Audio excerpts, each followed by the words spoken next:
You went to the Ethiopia in, was it early 78, Yes. to see President, how do you pronounce his name? Mengistu. Mengistu. What was the purpose of going there? What happened?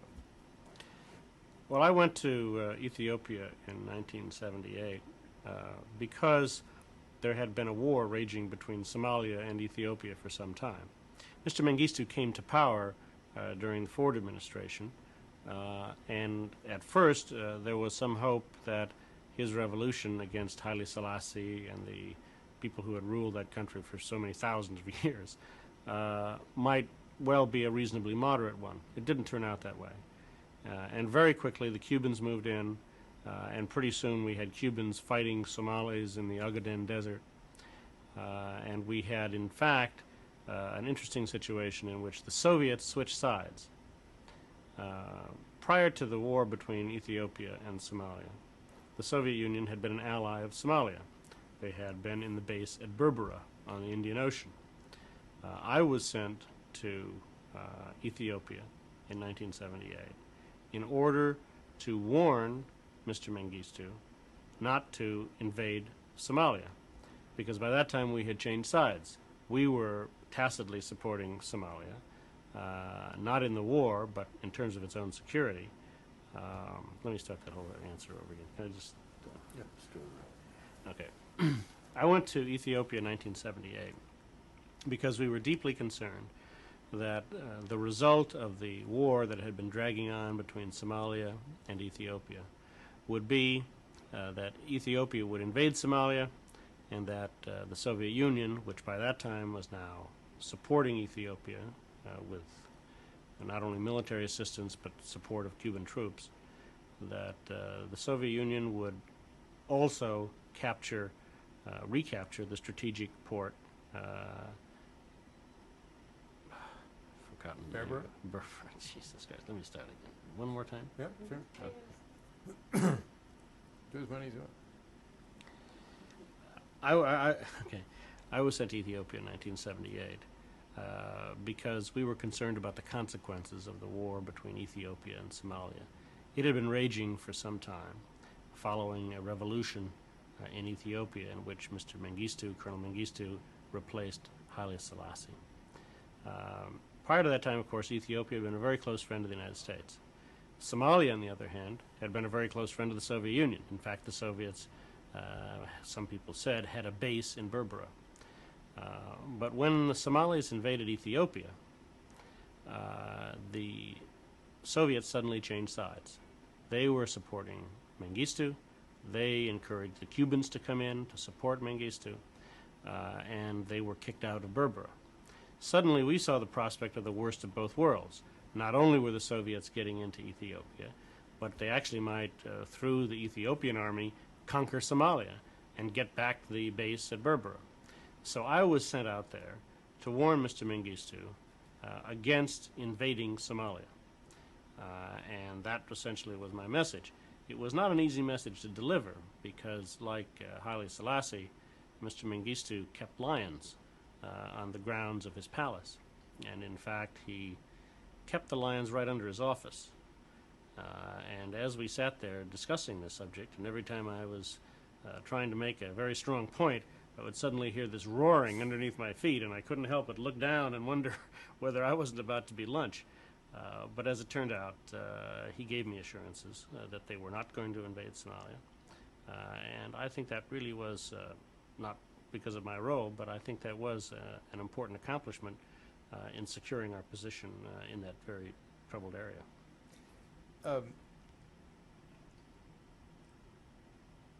Did the National Security Council see Soviet and Cuban involvement in Ethiopia as part of a grand design on the part of the Soviets? I think that we saw, when we saw the Cubans go from Angola, where they moved in during the late Nixon, early Ford administration, and then into Ethiopia, where they moved in early part of our administration, and their activities in Grenada, because we were even concerned about that. We saw that as a deliberate challenge to American interests in Africa and elsewhere. We had discussions at various points with the Soviets and with the Cubans about it, and they took a very cavalier attitude. They said that was of no interest to us and refused to recognize our concerns. I think they were legitimate concerns, and I mean, there are two models of two ways of looking at the Soviets, simplistically. The one is that the sort of Nitz's view of the grand design, the ideological expansionists. Then the other that I think the State Department shared, Marshall Schulman's and Vance adopted it, that they are strategic opportunists. They'll take advantage of a power vacuum. Now, it's hard to place Brzezinski in this. Do you think he tilted more towards the sort of the grand design, the Soviets on the move, for their own sort of deep-rooted Soviet-Russian grand design reasons, or do you think he tilted more towards Schulman? Well, you know, in the two great theories of how you interpret Soviet behavior, the theory on the one hand that they have a grand design that's slowly unfolding, and the other theory that they're simply opportunists who seize the strategic advantage when they can. I think that Dr. Brzezinski probably leaned more to the latter. But, you know, if you seize every strategic opportunity you can, it doesn't really make much difference whether you have a grand design or not. The only difference, really, is if somehow you had some clear timetable, or you were willing to up the stakes because your timetable couldn't be met, and so forth. I don't think it's fair to put the Soviets in the same frame of mind as Adolf Hitler, who did have a timetable and did have a grand design for German conquest. The Soviets really are in a different category, it seems to me. They believe their system will triumph. They derive legitimacy at home through that philosophy. They have to demonstrate that the system is triumphing from time to time. That makes them very dangerous. It makes them quite aggressive from time to time. But I don't think it means that we're not in a position to respond to it, and when we do respond effectively, to reach an accommodation. Brzezinski wanted to sort of treat it militarily with the carrier task force and aid to Somalia in case the Ethiopians came across their border. But I gather all this came to a head, the difference between Vance and Brzezinski and an NSC meeting in early October of '78. Were you there? Do you recall the tensions or the different positions? Do you remember what the issue was? I think it was, as I understand it, the State Department had a reevaluation of policy and decided it wasn't a grand design, it was a local conflict, and then Brzezinski wanted to come in with his carrier task force. Disagreed with. Oh, I see. I mean, this was involved with Ethiopia. Yeah. I see. No, as our concerns about the Horn of Africa deepened, it was quite clear, Big wanted to do something that was dramatic to prevent that whole important strategic area from falling into the hands of the Soviets. And so we developed this plan, which was to bring a naval task force into Berbera and dispatch me as an emissary to Mengistu, both a show of force and hopefully a show of persuasion.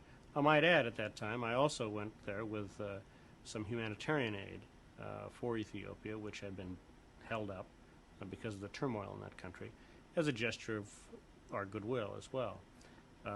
Unfortunately, the Navy did not want to move a carrier task force into Berbera. And when we had a discussion of why, they said, well, it would be too vulnerable there. And we said, well, vulnerable, but you have F-14s to deal with this. And they said, well, and you know, I said when we said vulnerable, they said, well, yes, the Soviets are there with MiG-15s. And we said, well, but you have F-14s. I mean, it's 2 generations more advanced. And they said, well, they might just get lucky. So this show of force was a show of force that was not supported by the Pentagon, nor the chiefs. They thought it was too risky, and that's the reason it didn't happen. Secretary Vance may also have opposed it. I don't recall that. But the reading that I've done suggested that that Zbig wanted to that Vance wanted to see this as a local problem, and not in terms of big East-West terms, and that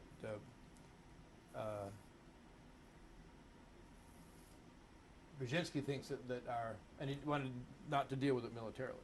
Brzezinski, it was written that salt lies buried in the sands of the Agadir, that had we taken a more aggressive action, we would not have, the feeling of weakness among the Congress wouldn't have been there, and there may have been a salt treaty. Do you have a feeling that and I think he was also the feeling that he wanted Vance to speak up. He wasn't afraid of speaking up, doing something, didn't think it would hurt salt, or probably thought it would help salt.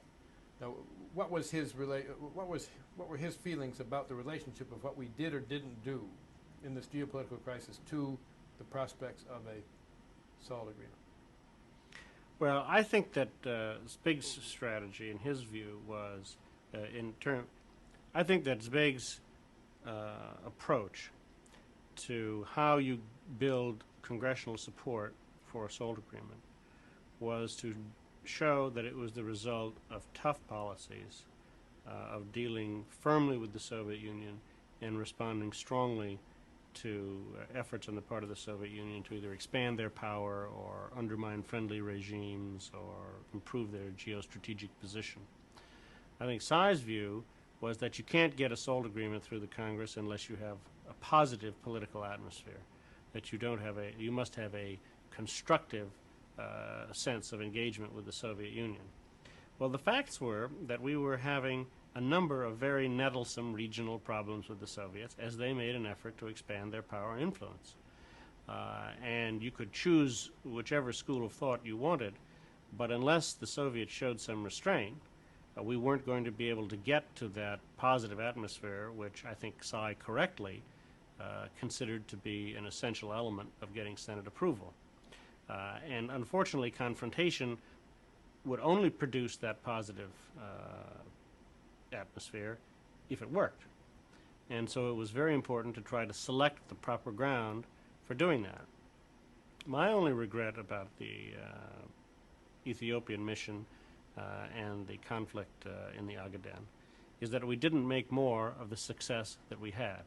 Because in fact, Mengistu was perfectly right in being able to reclaim the territory that had been lost to the Somali invasion.